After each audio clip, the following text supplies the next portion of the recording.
제가 설교를 시작할 때부터 이렇게 소위 말하는 강해 설교를 해 왔습니다. 강해 설교에 대한 장점도 있고 단점이 있지요. 강해 설교를 하는 부분에 있어서 장점은 하나의 성경을 이렇게 어떤 성경의 한 부분을 보는 것이 아니라 그 한 성경 전체를 이렇게 보니 성경을 간통한다라는 이런 장점, 그 한 권의 성경을 전체 이해할 수 있다라는 장점이 있습니다. 또한 목사의 이 설교하는 자의 의도를 배격합니다. 그러니까 매주마다 이 본문에서 설교하고 저 본문에서 설교하고 여기 본문 설교하는 이런 제목 설교나 이런 본문 설교는 막 의도가 숨을 수 있습니다. 교회가 건축을 해야 되니까 핫게스를 막 땡겼어. 여호와의 전을 건축하라 막 그런 본문을 땡겨서 설교할 수 있습니다. 교회가 이런 어려움이 있으니까 그런 어려움을 해결하기 위해서 막 해당되는 본문을 땡겨서 막 설교할 수 있습니다. 그래서 목사의 설교자의 의도가 들어가는 부분을 차단합니다.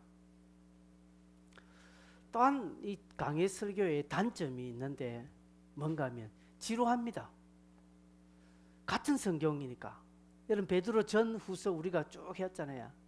그러니까 한 권의 성경 하다가 같은 이야기가 반복되거든요. 그러다 보니까 또 들었던 것 같고 지난번에 했던 것 같고 그 이야기 또 하고 같은 어떤 사상과 내용이 반복되다 보니까 약간 지루하기도 합니다. 또한 새가족들이나 교회 처음 나온 사람은 어렵습니다. 이해도가 전혀 없으니까 중간중간 들으면 어렵습니다. 또한 반대로 교회나 어떤 성도들에게 해당되는 그때 그 상황에 딱 해당되는 이런 말씀의 공급이 또 부족합니다. 그래서 어떤 분들은 이 주일 예배는 강해 설교를 하면 안 된다 이렇게 하시는 분들이 또한 있습니다. 근데 저는 막 그런 것보다는 그냥 설교를 한 권으로 하는 이 강해 설교를 고집하고 있습니다. 뭐 장점도 있고 단점도 있겠지만 문제는 이런 한 성경을 마치고 나면은 다음은 어떤 성경으로 해야지 하는 고민이 또 있습니다. 다음에 이 성경으로 설교를 해야 되겠다라는 부분에 있어서 나름 이유와 그 선택에 근거가 있어야 합니다. 지금 이런 좀 상황이니까 이 성경이 좀 좋겠다라든지 아니면 다른 특별한 어떤 목적에 의해서 성경을 이렇게 선택해야 하는 것이 있습니다. 베드로 전후서를 마치고 유다서를 이렇게 하는 이유는 이미 계획이 되어 있었기 때문에 그렇게 합니다. 근데 왜 그럼 이런 계획을 했느냐 하면 우리 주변에 너무나 거짓 사상들, 이상한 교리들이 여러분 제가 유튜브를 보니까 정말 제가 여러분에게 유튜브 여러분 뭐 설교나 이런 부분들 진짜 여러분 80%는 안 봐도 될 겁니다. 안 봐야 됩니다. 내놓으라는 어떻게 좀 괜찮은 이런 목사님들의 가르침에도 너무 제가 볼 때는 자신의 어떤 아집에 빠져서 가르치는 분들이 계시더라고요. 그래도 우리 좀 정통적이고 그래도 지금 많이 이렇게 여러분에게 인기 있는 어떤 목사님, 지금 유튜브에 인기 있는 목사님이 어떻게 가르치는가 하면 매일 교회 가는 것을 나쁘게 이야기합니다. 주일만 가라는 것이에요. 이제 반대입니다. 주일만 가라는 게 아니라 어떤 교회가 매일 성도들을 교회로 부르더라는 것이죠. 뭐 이런 것 저런 것 때문에 성도들을 매일 교회에 불러가지고 이렇게 하는 그 교회를 비판하더라고요. 그래서 매일 교회 가는 것이 좋은 게 아니다 이렇게 이야기를 했고, 제가 이분 참 위험하다. 여러분 그렇습니까? 매일 교회 가는 것이 좋지 않습니까? 아니, 어떤 이유와 목적이 있죠. 그 교회의 목적에 따라서 교회 가서 봉사하고 말씀 훈련하고 하는 것이 나쁩니까? 근데 교회는 딱 일주일에 한 번만 가도 된다는 식으로 이야기하더라고요. 제가 그 목사님이 그렇게 말하는 어떤 뒤의 의미는 충분히 제가 이해를 합니다. 불필요하게 교인들이 자기 생업에 최선을 다하지 않고 생업을 내팽개치고 교회 가는 그런 것들을 조금 가르치기 위해서 그 말을 하는 것이다 라고 생각은 합니다. 그러나 여러분, 사도행전에 가르치 보면 사도행전의 교회는요, 성도들은 매일 교회에 모였습니다. 매일 떡을 뗐다라고 하거든요. 그럼 도대체 그 성경을 어떻게 가르칠 거냐는 것이죠. 여러분, 우리가 이 성경을 가르칠 때에 이 성경의 가르침을 내가 설교할 때에 다른 성경도 이 나의 설교를 뒷받침해야 내 설교가 맞습니다. 여러분 이해가 되시죠? 제가 이 유다서를 설교하잖아요. 근데 유다서를 설교하는데 다른 본문도 이 유다서에 제 설교하는 부분에 뒷받침되고 맞아야, 그게 둘이가 다 맞아야 올바른 설교다는 것이죠. 가르치면 좋은데 그 성경에 대해서 반대되는 내용이 성경에 있다면 곤란하다는 거죠. 일주일에 교회는 한 번만 가도 된다라고 이야기하는 사람은 초대교회 성도들이 매일 모여서 떡을 떼고 교제한 것은 어떻게 설명할 거예요? 그럼 교회 간 게 아니라고 이야기할 것입니까? 초대교회는 건물이 없으니 건물 교회당이 아니라고 그렇게 이야기할 건가요? 그렇게 하면 안 맞다라는 것이죠. 그렇게 말하기보다는 차라리 생업에 최선을 다하고 그 생업도 성직이니 최선을 다하고 주일날 교회에서 정말 전심으로 예배하는 성도가 되어야 됩니다. 그렇게 가르치면 맞아요. 또한 뭘 자기 특별한 직업이 없고 시간이 많은 사람인데 매일 교회 가는 게 그거 뭐가 나쁩니까? 여러분은 지금 매일 교회로도 옵니까? 안 오잖아요.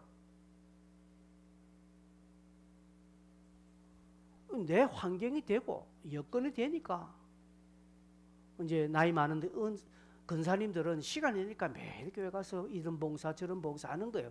그걸 나쁘다고 하니까 잘못됐다는 것이죠. 여러분 이런 어떤 흐름을 따라서 그죠?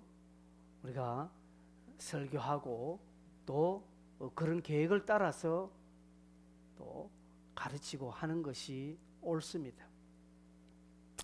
제 나름대로 이 우리 주변에 여러 가지 잘못된 가르침들, 특별히 이단들, 여러분 보십시오. 지난번에 안상홍 하나님의 교회 책에서 저 설교를 딱 딴지 걸고 했잖아요. 물론 그때 제가 하나 좀 찝히는 부분이 있긴 있습니다만은 어떤 사람이 고발했을 것 같아요. 예. 근데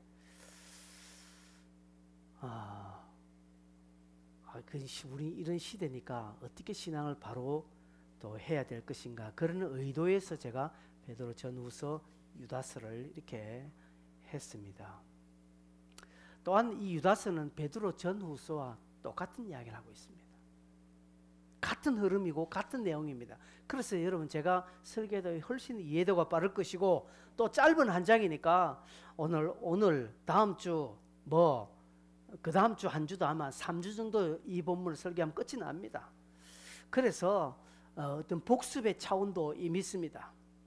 또한 베드로 후서를 베드로 전후서는 베드로가 앞으로 교회는 이러한 일들이 일어날 거야. 이렇게 이단들이 오고 이렇게 거짓 가르침들이 일어날 거야 라고 예상을 하고 보냈던 편지라면, 즉 예측을 하고 예방을 해야 된다라는 것에 강조를 둔 반면, 유다스는 이미 이제 교회 안에 이단들이 다 들어왔습니다. 이미 될 건 다 이루어진 상태에서 어떻게 처신을 해야 할 것인지를 오늘 이 본문이 가르치고 있습니다. 그래서 베드로 후서, 특별히 베드로 후서와 베드로 전서는 비슷한 게 많습니다. 어떤 비슷한 거냐? 베드로 후서는 이렇게 될 것이다, 이렇게 할 것이다 라고 하고, 유다스는 되었으니 이렇게 하라 하고 이렇게 강조하는 것입니다. 한번 PPT를 한번 떼어보세요. 베드로 후서와 유다스의 차이점이 어떤 것인가? 뒤에 이거 여러분 잘 안 보이죠? 잘 안 보인다. 하진아, 글자가 너무 적다. 자, 보세요. 잘 안 보이는데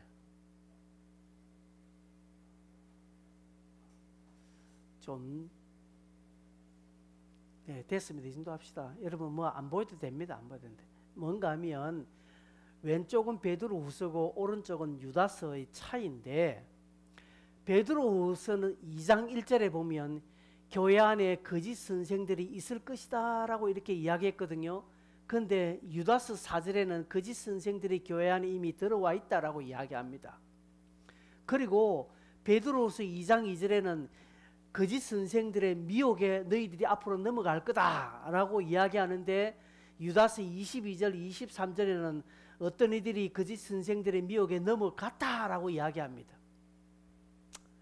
또 베드로후서 3장 3절에는 말세에 조롱하는 자들이 와서 주의 강림에 대해서 뭐 조롱할 것이다, 앞으로 할 것이다 라고 하는데, 유다서 17절 18절에는 사도들의 경고를 이미 했다라고 이렇게 과거형으로 이야기하고 있고요. 베드로후서 3장 17절에는 진리를 미리 알았으므로 거짓 선생들은 미혹되지 않도록 그렇게 경고하고 있는데, 유다서 20절 21절에는 거짓 선생들을 말미암아 배교 위험에 맞서 믿음의 도를 따라서 너희들이 지금 힘써 싸우라고 얘기하고 있어요. 즉 여러분 잘 안 보이지만 베드로후서는 교회 안에 이렇게 일어날 것이고 거짓 선생이 일어날 것이고 미혹돼서 넘어가는 사람이 있을 것이고 우리의 경고가 각오가 될 것이라는 것을 이야기하는 반면, 유다서는 이미 그렇게 되었던 것들을 지금 짚고 있다라는 것이죠. 그래서 베드로후서와 유다서는 거의 80~90%는 같은 내용입니다. 똑같은. 근데 베드로후서는 앞으로 너희가 이렇게 될 것이다 라고 이야기를 하고 있고, 유다서는 그렇게 되었던 상황들을 지금 이야기하고 있는 것입니다. 이 유다서는 유다가 기록했습니다. 예수 그리스도의 종이요 야고보의 형제인 유다라고 이렇게 말하고 있습니다. 결론은 이 유다는 예수님의 친동생 유다입니다. 여러분, 성경에 예수님의 동생이 기록한 성경이 2권이 있습니다. 신약에. 첫째는 뭘까요? 야고보서입니다. 야고보서. 그리고 이 본문 유다서는 예수님의 친동생이 기록을 했습니다. 어떻게 예수님의 친동생인가 보니까 야고보의 형제인 유다라고 이렇게 이야기하고 있거든요. 여러분, 성경에 보면 신약 성경에 유다에 대한 언급이 몇 군데 있습니다.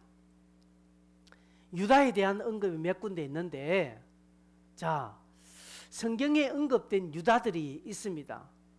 좀 크게 한번 해보세요. 크게. 조금 더 크게. 그게 첫째, 야고보의 아들이며 12제자 중 한 사람인 유다가 있습니다. 야고보의 아들이고 12제자 중에 한 사람인 유다. 누가복음 6장에 나오고 사도행전 1장 13절에 나오는데 이 사람은 예수님의 제자 유다이니까 이 성경을 기록한 자는 아닙니다. 그 다음에 가룟 유다가 있는데 가룟이야 당연히 아니겠죠.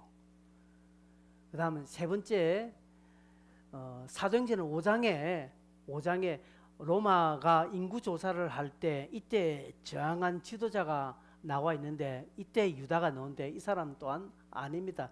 이 본문만 잠시 나오고 없어요. 그리고 사도 바울이 다메섹 가다가 예수님 만나서 눈이 멀었죠. 그때 잠시 유다의 집에 머물렀다라고 사도행전 9장에 나오는 그 저 유다도 아닙니다. 저 때밖에 나오지 않습니다. 그 다음에 사도행전 15장에 예루살렘 공회의 결정을 전달한 사람 유다 바사바라고 하기도 하는데 이 사람은 바사바 유다이니까 야고보의 형제는 아닙니다. 마지막 예수님의 동생 유다가 나오는데 유다의 형은 야고보이거든요. 그래서 압축되어지면 예수님의 동생 유다로 야고보의 동생인 유다로 정리가 되어지는데 그러면 어떻게 이 사람인가 보면 그럼 마태복음 13장 55절을 한번 볼까요? 마태복음 13장 55절에 보면 이게 나옵니다. 이는 그 목수의 아들이 아니냐? 그 어머니는 마리아, 그 형제들은 야고보, 요셉, 시몬, 유다를 하지 않느냐? 딱 예수님의 그 족보에 예수님의 그 형제의 이름 중 야고보가 나오고 유다라고 이렇게 나옵니다. 그래서 예수님의 동생 유다가 이 성경을 기록했을 것이라는 확률이 신약 성경 전체에 이렇게 딱 이렇게 비교해 보면 제일 확률이 높습니다. 또한 많은 또 초도 교부들이나 신학자들도 다 예수님의 동생 유다가 이 성경을 기록했다라고 다 인정을 하고 있습니다.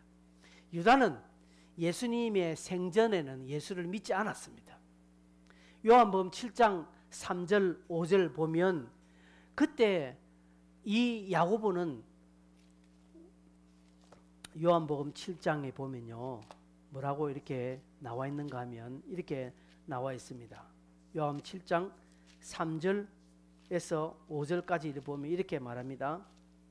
그 형제들이 예수께 이르되 당신이 행하는 일을 제자들도 보게 여기를 떠나 유대로 가소서. 스스로 나타나기를 구하면서 묻혀서 일하는 사람이 없나니 이 일을 행하려 하거든 자신을 세상에 나타내소서 하니 이는 그 형제들까지도 예수를 믿지 아니함이라 이렇게 말합니다. 이때 그 형제들은 예수를 믿지 않았습니다. 네가 그리 잘하는데 그러면 일찍 빨리 좀 드러내라. 왜 이리 숨어서 있느냐 이 말이거든요. 이런 예수님의 형제들이 예수님이 죽으시고 부활한 것을 목격합니다. 아무리 미워도 형제가 죽었다니까 찾아볼 수 있지 않겠습니까? 그죠? 생전에는 그런데 막 젊은 나이 죽으니까 이 동생들이 찾아봤습니다. 그런데 부활했다는 그분이 이때 이 형제들이 예수의 부활을 목격합니다. 목격할 뿐 아니라 사도행전 1장 14절에 보면 초대교회 성도들이 120명의 성도들이 모여서 마가야를 다락에 기도하고 있죠. 그때에 여자들과 예수의 어머니 마리아와 예수의 아우들과 할 때 저게 야고보와 유다가 있었겠습니까? 없었겠습니까? 있었다는 아우들과 더불어 마음을 갖자에 오롯이 기도에 힘썼다라고 하니 마가야의 다락방에서 성령을 기다리고 있는 그 기도회에 예수님의 어머니 마리아와 예수의 동생들도 저 자리에 분명히 있었다라는 것이죠. 그리고 오순절날 성령 체험을 이들이 합니다. 그리고 이들은 예수를 믿고 교회의 지도자가 됩니다. 그래서 이 유다서는 예수님의 동생 유다가 기록했다는 것에 있어서 아무런 거부감이 없고 부인하는 자가 없습니다. 유다는 AD 80년대 순교했다고 역사서에 그렇게 기록이 되어 있습니다.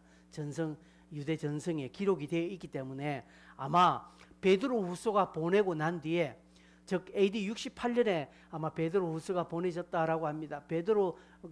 베드로후서가 보내어지고 난 뒤에 기록된 것이거든요. 그래 68년에서 죽기 전 80년 그 사이에 기록되었다라고 볼 수 있습니다. 이 편지를 받는 성도들은 딱히 나오지 않습니다. 그러나 베드로 전서와 너무 비슷하니까 아마 베드로가 본도, 갑바도기아, 소아시아에 흩어져 있는 나그네들에게 편지를 보냈다고 하니까 유다도 그쪽에 있는 성도들에게, 소아시아에서 지금 흩어져서 믿음 생활을 하고 있는 성도들에게 이 편지를 보내었다라고 이렇게 볼 수 있습니다. 그러면서 유다는 그 성도들을 이렇게 세 가지로 부르고 있습니다. 여러분 1절 보세요. 1절에 보면 예수 그리스도의 종이요 야고보의 형제인 유다는 부르심을 받은 자. 그리고 끝에 예수 그리스도를 위하여 지키심을 받은 자들에게 편지한다라고 말합니다.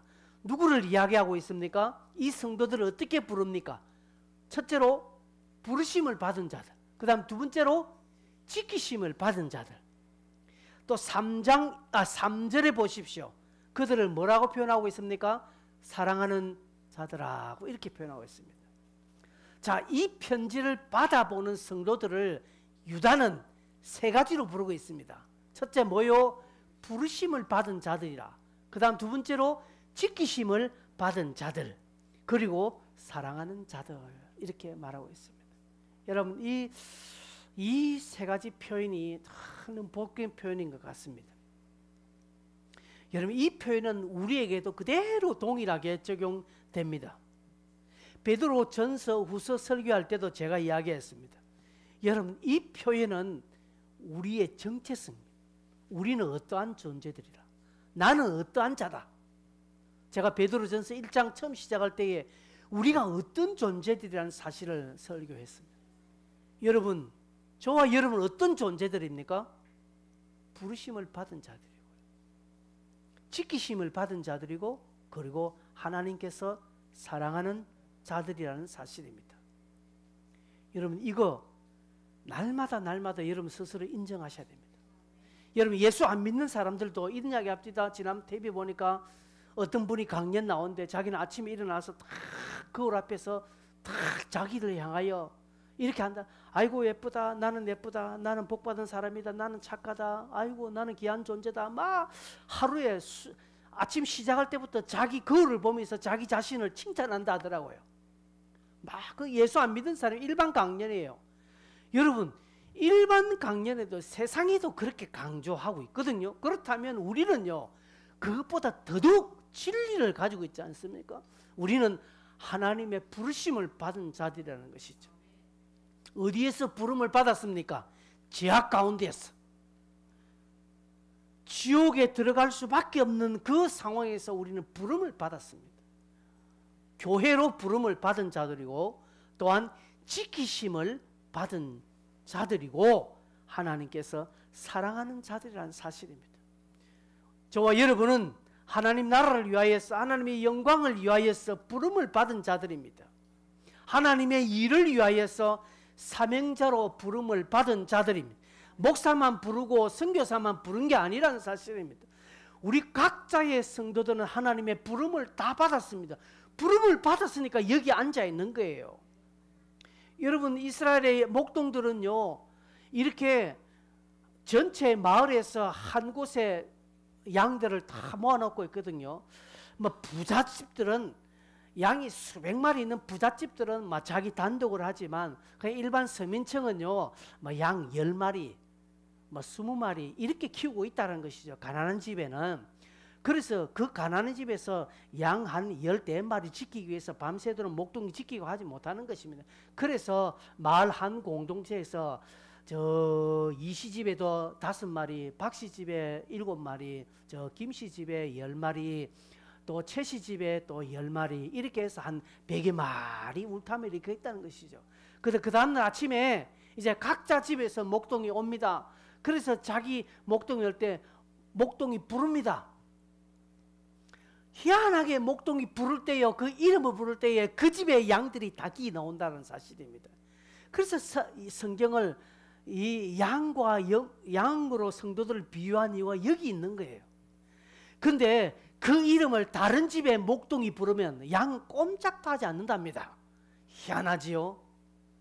희한해요. 근데 그 목자가 자기 집의 양을 그 목자가 딱 부르면 양은 그 음성을 듣고 엄매하고 나온대요.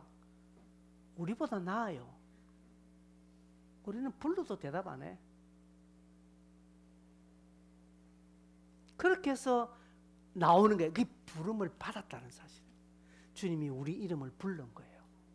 오늘 불렀기 때문에 우리가 이 자리에 나온 것이고, 그리고 지키심을 받은 자들입니다. 예수 그리스도를 위하여 지키심을 받은 자들입니다. 우리가 예수를 지키는 것이 아니라 우리가 주님을 위하여 살지 않습니까? 우리가 빛으로 소금으로 살아야 되거든요. 복음의 군병으로 살아야 되거든요. 그 삶을 살도록 하나님께서 우리를 지켜주신다 이 말입니다. 예수 때문에 하나님은 우리를 지켜주시는 것입니다. 가끔씩 제가 비행기를 타고 갑니다. 서울 갈 때나 예고 갈 때 비행기를 타고 갈 때 저는 이렇게 생각합니다. 오늘 이 비행기 탄 사람은 복 받았다. 진짜 속으로는 저는 그래요. 오늘 이 비행기 타는 사람은 복 받았다. 왜? 이 비행기는 목적지까지 안전하게 도착할 것이다. 왜? 나 때문에. 하나님이 나를 지켜주시기 때문에 이 비행기를 지켜주실 것이라고 나는 믿거든요.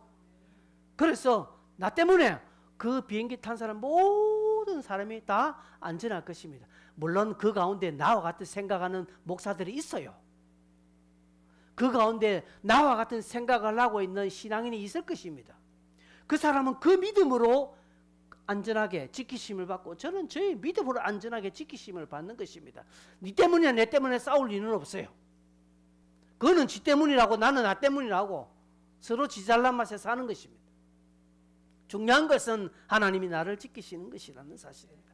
제가 사명을 다하고 여기서 주를 위하여 할 일이 없으면 그냥 가는 거예요. 그죠? 그냥 가는 겁니다. 뭐 예쁘게 멋있게 가면 또 좋겠지만, 그러나 어떤 분은요 또 비참하게 교통사고 당해서 가시는 분도 있고요. 어떤 분은 공항에서 그냥 심장마비로 가는 분이 계시고, 어떤 분은 그냥 병의 고통에서 가는 분이 계십니다. 가는 것은 다 달라요.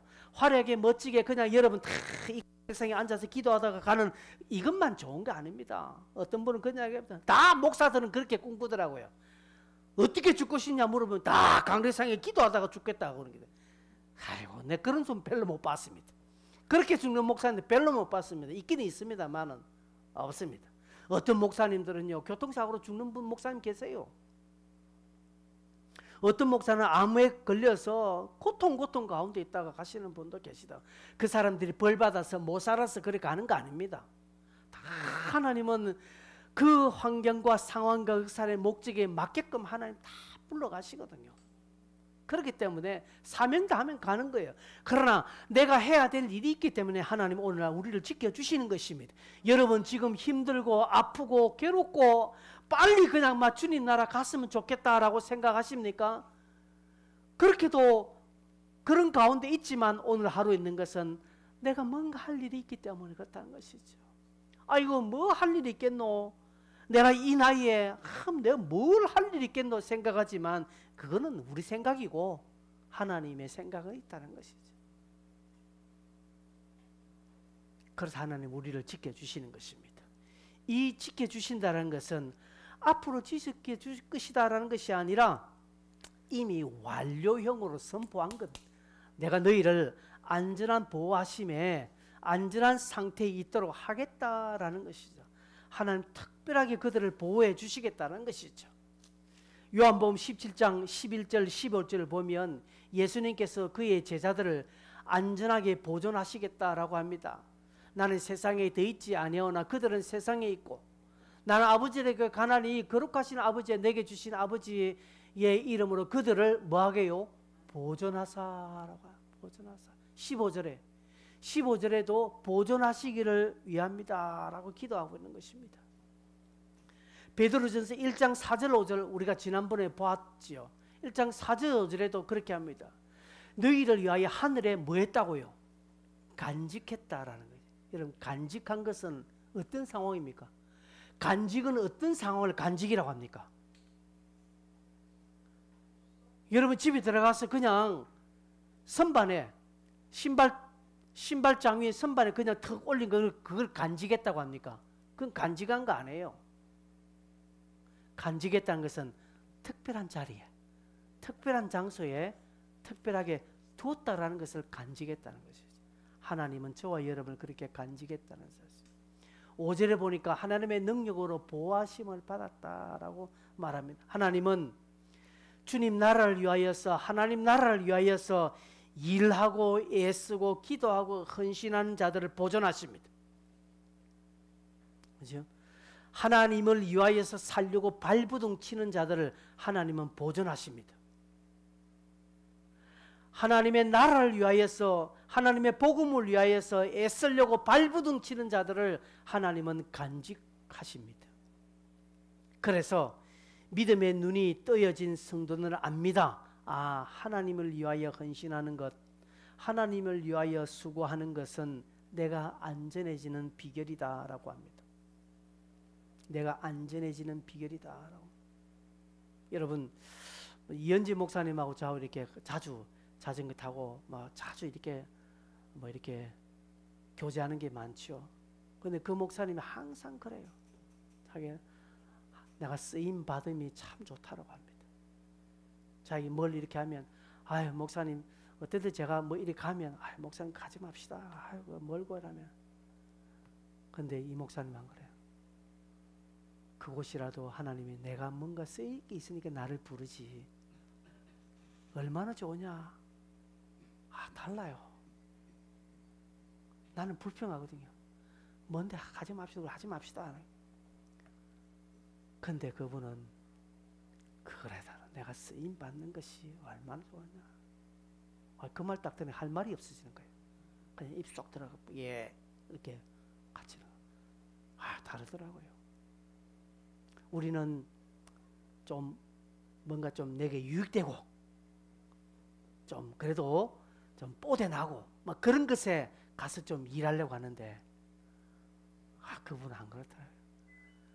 아무것도 없어도 그저 그렇게 자기를 불러줬다는 그 사실에 고마워 여기서 가서 수고하고 하더라고요. 아, 그래요. 제가 한 수 배웁니다.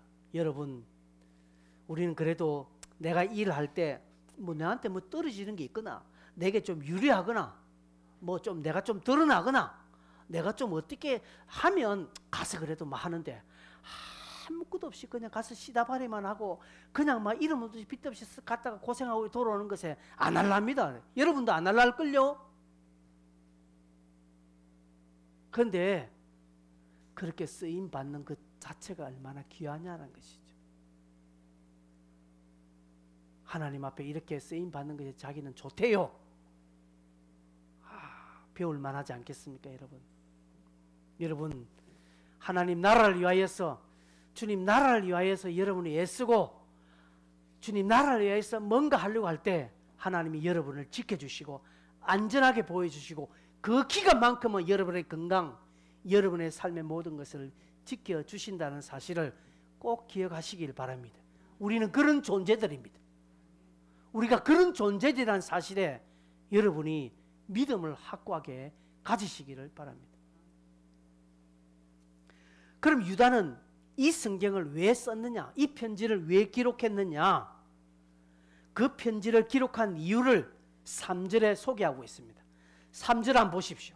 3절에 뭐라고 합니까? 사랑하는 자들아, 우리가 일반으로 받은 구원에 관하여 내가 너에게 편지하는 생각이 간절할 차에 이 구원받은 것에 대해서 내가 좀 편지를 쓸만한 것 한 번 정도 내가 편지를 쓰려고 했는데, 성도에게 단번에 주신 믿음의 도를 위하여 힘써 싸우라는 편지로 너희를 권하여야 할 필요를 내가 느꼈다. 이렇게 말하고 있습니다. 원래 안 그래도 유다가 일반적인 이 구원에 관하여서 이 구원받은 것에 대해서 내가 좀 편지를 한번 너희들한테 쓰려고 했는데, 요즘 교회 보니까 구원이 오랫동안 연습하고 오랫동안 뭐 애쓰고 이 구원을 위하여서 뭐 열심히 해야 되고 이 구원을 위해서 뭔가 도를 행해야 되고 이 구원을 위해서 열심히 지식을 쌓아야 되고 뭔가 해야 구원을 받는다라는 이런 엉뚱한 소리가 들리길래 구원은 성도에게 단번에 주신 믿음의 도라는 사실을 내가 너희에게 써야 되겠다라는 필요가 느껴져서 지금 이 편지를 급하게 쓰고 있다 이 말입니다. 여러분 이해가 되십니까? 그러면서 이 부분에 너희들이 힘써 싸워라 그 말을 하기 위해서 지금 이 편지를 쓰고 있다는 것이죠. 여러분 베드로 전서 후서도 이 유다서도 이 성경을 받아보는 당시 성도들은 아주 편안한 가운데 우리처럼 이렇게 신앙생활하는 자들이 아닙니다. 그들은 언제 어떻게 될지 모르는 상황에서 숨어서 신앙생활하는 자들입니다. 신앙을 위해 모든 것을 포기한 자들입니다. 그런 자들에게 베드로도 그렇고 유다도 그렇고 힘써 싸우라 이 말입니다. 그렇게 말합니다. 그게 뭔가 하면 열심을 내라는, 안 그래도 잘하고 있는 사람인데 열심 내라고 말합니다. 힘들어하고 있는 성도에게 힘내 기도합시다. 여러분 이게 진짜 힘될까요? 여러분이 힘들어서 여러분이 막 부대껴서 지금 있는데 옆에 와서 위로한답시고 우리 같이 기도합시다. 말씀을 보십시오. 기도하면 됩니다. 그런 말 여러분은 몇 번 들어봤지 않습니까? 그럴 때 힘냅디까? 그 말 들으니까 힘이 불쑥불쑥 쏟아납디까? 아닐걸요. 속으로 니나 잘해라 할 건데. 여러분 그런 게 위로가 되지는 않습니다. 솔직하게. 그래서 제가 그랬잖아요. 아무 말 하지 마. 그냥 옆에서 숨만 쉬어주라. 제가 그런 말 하지 않습니까? 초상집에 갔어요. 뭐 어쩌고 저쩌고 말할 필요 없습니다. 초상집에 갔어요. 뭐 가서 악수하면서 그래 힘내라. 뭐 해줄게. 그래 막 이렇게 해라 하고 쓱 가는 사람과야 말 안 하고 그냥 옆에서 같이 앉아서 아무 말 없이. 제가 지나면 그랬지 않습니까? 그랬다 안 합니까? 제 동기 목사님 어머니 돌아가시는데 가서 사람들 다 가는 저희 같이 간 동기들 다 가요. 집에 가요. 인사하더라. 가니까 남는 사람이 없어요. 그래서 다 보내고 저는 안 가고 그 자리에서 같이 있었습니다. 같이 있고 다음에 한 무더기 손님 올 때 그때 바톤 천장을 갔습니다.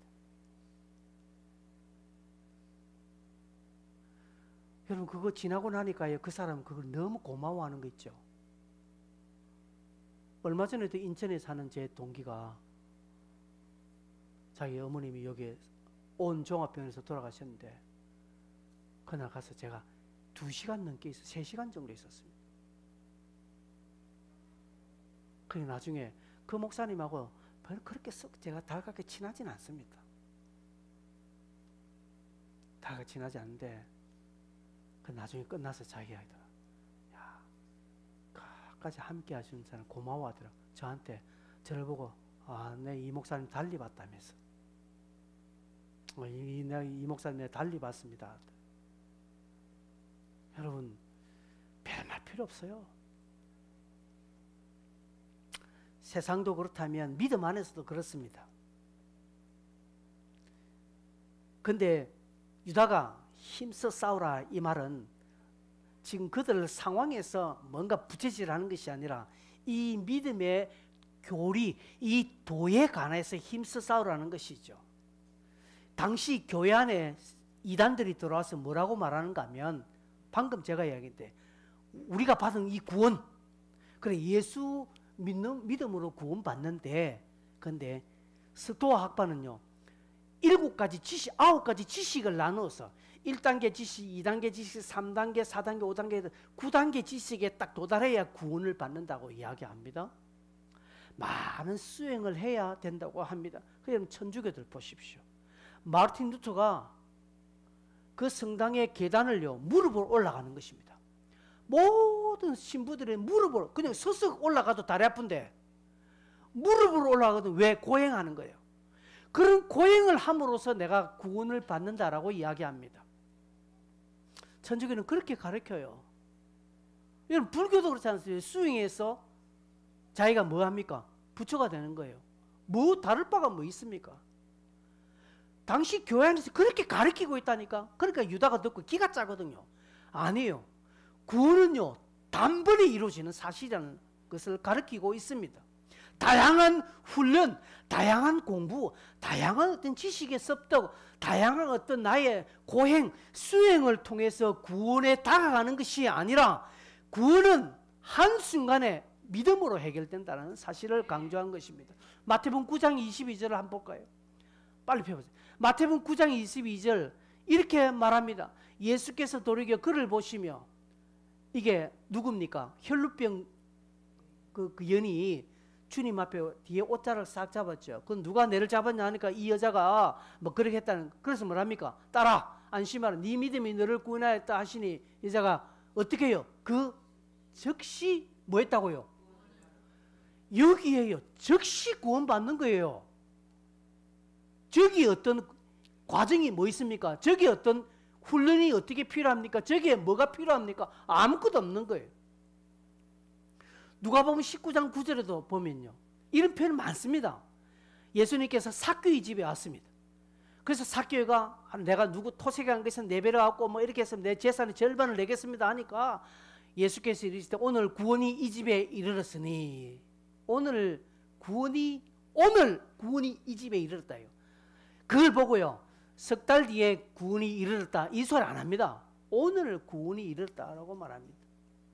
사도행전 16장에도 보면요, 30절 31절 빌립보 간수가 자기가 막 바울과 실라가 이제 풀려났으니까 이제 자기는 죽었다 생각해서 어떻게 해야 내가 구원을 받겠습니까 하니까 주 예수를 믿어 그래야만 너와 내 집이 구원을 받으리라, 그 즉시 말하는 것입니다.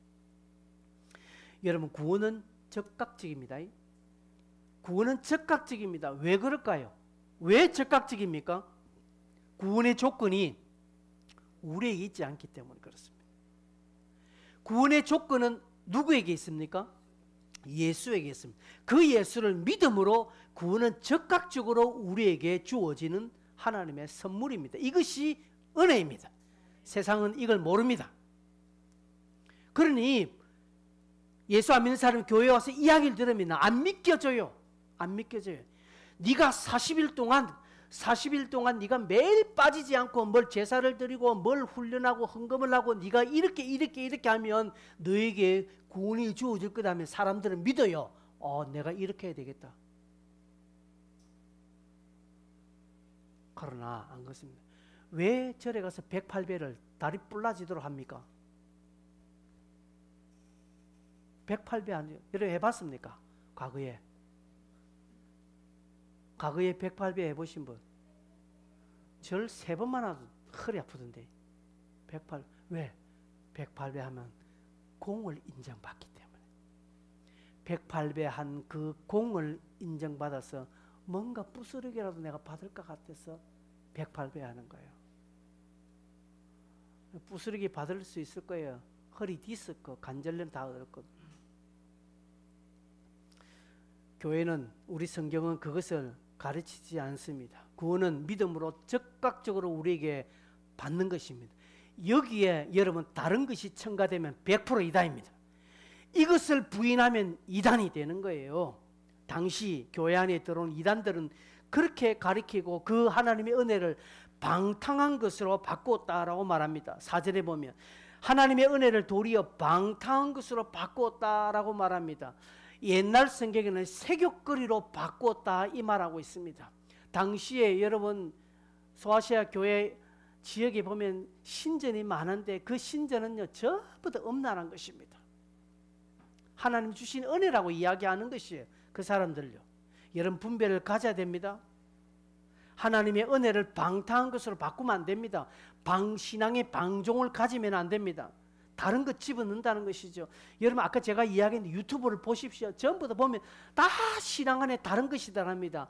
오늘날 사조가 들어갑니다. 오늘날 어떤 가치의 흐름이 들어갑니다. 그래서 행복이 들어가고요. 자꾸 인권이 들어가고요. 우리의 개인의 어떤 선택이 들어갑니다. 네 기쁜 대로 선택해라고 말합니다. 네가 원하는 대로 선택해라고 이야기합니다.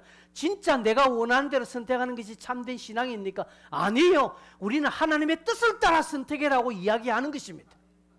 네 뜻이 아니라는 것이죠. 우리는 하나님의 뜻을 따라 그의 영광을 따라 일해야 된다라고 가르쳐야 되는데, 내놓으라는 목사님들 가르쳐 당신 선하게 당신이 원하는 대로 해라. 하나님이 도와주실 것이다.